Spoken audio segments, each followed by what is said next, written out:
Words എല്ലാം നിങ്ങൾക്ക് പെട്ടെന്ന് വായിക്കാൻ പറ്റി കാണും അല്ലേ? അതെന്തുകൊണ്ടാണ്? ഏതൊരു പാസേജ് എടുത്താലും കോമൺ ആയിട്ട് കാണുന്ന കുറച്ച് വേർഡ്സ് ആണിത്.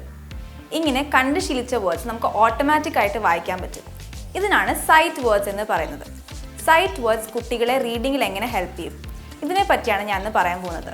ഞാൻ മേഘ്ന, പ്രയത്നയിൽ സ്പെഷ്യൽ എഡ്യൂക്കേറ്റർ ആയിട്ട് വർക്ക് ചെയ്യുന്നു. സൈറ്റ് വേർഡ്സ് എന്ന് പറഞ്ഞാൽ നമ്മളൊരു വേർഡ് കാണുമ്പോൾ അത് ഡീകോഡ് ചെയ്യാതെ അറ്റ് എ ഗ്ലാൻസ് ഓട്ടോമാറ്റിക്കലി വായിക്കാൻ പറ്റുന്ന വേർഡ്സ് ആണ്. അങ്ങനെ ഏത് വേർഡും നമുക്കൊരു സൈറ്റ് വേർഡ് ആക്കാം. കോമൺ ആയിട്ട് കാണുന്ന വേർഡ്സ് ഒക്കെ സൈറ്റ് വേർഡ്സ് ആണ്. പക്ഷെ ചില കോമൺ ആയിട്ട് കാണുന്ന വേർഡ്സ് ലെറ്ററിൻ്റെ സൗണ്ട്സ് അനുസരിച്ചായിരിക്കില്ല പോകുന്നത്. അപ്പോൾ കുട്ടികൾക്കത് വായിക്കാൻ ബുദ്ധിമുട്ട് കാണും. അപ്പോൾ ഇങ്ങനെ കോമൺ ആയിട്ടുള്ള വേർഡ്സ് കുട്ടികളെ മെമ്മറൈസ് ചെയ്യാൻ എൻകറേജ് ചെയ്താൽ ഓട്ടോമാറ്റിക്കായിട്ട് കുട്ടികൾക്ക് വായിക്കാൻ പറ്റും. അങ്ങനെ ഇവർ കുറച്ചുകൂടെ ഫാസ്റ്റർ ആൻഡ് ഫ്ലുവൻറ്റ് റീഡേഴ്സ് ആവും. ഇതിലൂടെ അവരുടെ റീഡിംഗ് കോംപ്രിഹെൻഷനും ഇമ്പ്രൂവ് ചെയ്യും. ഇനി സൈറ്റ് വേർഡ് റീഡിംഗ് എങ്ങനെ ഇമ്പ്രൂവ് ചെയ്യാം എന്ന് കുറച്ച് ടെക്നീക്സ് പറയാം. ഇതിൽ ആദ്യത്തെ ടെക്നീക്കാണ് ഫോണീം മാപ്പിംഗ്. ഇതിലൊരു കുട്ടീനോടൊരു വേർഡ് പറഞ്ഞിട്ട് അതിൽ എത്ര സൗണ്ട്സ് ഉണ്ടെന്ന് കുട്ടീനെ കൊണ്ട് ഐഡൻറ്റിഫൈ ചെയ്യിപ്പിക്കാം. ഇപ്പോൾ സെഡ് എന്നുള്ള വേർഡ് ആണെങ്കിൽ അതിൽ 3 സൗണ്ട്സ് ഉണ്ട്: സ, എ, ട്. ഇങ്ങനെ കുട്ടീനെ കൊണ്ട് ഐഡൻറ്റിഫൈ ചെയ്യിപ്പിച്ചിട്ട് അത് കുട്ടീനെ കൊണ്ട് പറയിപ്പിക്കാം. അതിനുശേഷം ഒരു ബോക്സ് ഡിവൈഡ് ചെയ്യാം, 3 ആയിട്ട് ഡിവൈഡ് ചെയ്യാം. എന്നിട്ട് ഓരോ കോളത്തിലും ഒന്നെങ്കിൽ ഒരു coloured paper, circular coloured paper ഓരോ കോളത്തിലും വെക്കുക, അല്ലെങ്കിൽ ക്ലേ ബോളായിട്ട് ഓരോ കോളത്തിലും വെക്കുക. അത് കഴിഞ്ഞിട്ട് കുട്ടീനെ കൊണ്ട് സൗണ്ട്സ് പറയിപ്പിക്കുക, ഓരോ കോളത്തിലും ടാപ്പ് ചെയ്ത്. സ്, എ, ഡ്, സെഡ്.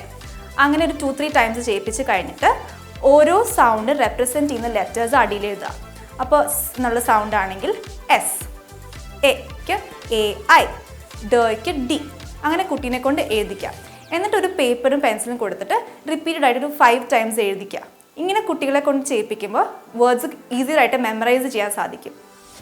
പിന്നെ അടുത്ത ടെക്നീക്കാണ് look, say, build and write. ഇതിൽ കുട്ടീനെ ഒരു വേർഡ് കാണിച്ചിട്ട് സ്പെൽ ഔട്ട് ചെയ്യുക. ഇപ്പോൾ സെഡ് എന്നുള്ള വേർഡ് ആണെങ്കിൽ SAID, സെഡ് എന്ന് കുട്ടീനെ കാണിച്ചിട്ട് കുട്ടീനെ കൊണ്ട് റിപ്പീറ്റ് ചെയ്യിപ്പിക്കുക. അതിനുശേഷം ഈ വേർഡ് ബിൽഡ് ചെയ്യാം. അപ്പോൾ ക്ലേ കൊണ്ട്, അല്ലെങ്കിൽ മാഗ്നറ്റിക് ലെറ്റേഴ്സ് കൊണ്ട്, അല്ലെങ്കിൽ ലെറ്റർ കാർഡ്സ് കൊണ്ട് വേർഡ് ബിൽഡ് ചെയ്യിപ്പിക്കുക. അതിനുശേഷം കുട്ടീനെ കൊണ്ട് സ്പെൽ ചെയ്ത് വേർഡ് എഴുതിച്ചിട്ട് പ്രൊനൗൺസ് ചെയ്യിപ്പിക്കുക. ഇതും കുട്ടികൾക്ക് ഒരു വേർഡ് ഈസിലി മെമ്മറൈസ് ചെയ്യാൻ പറ്റും.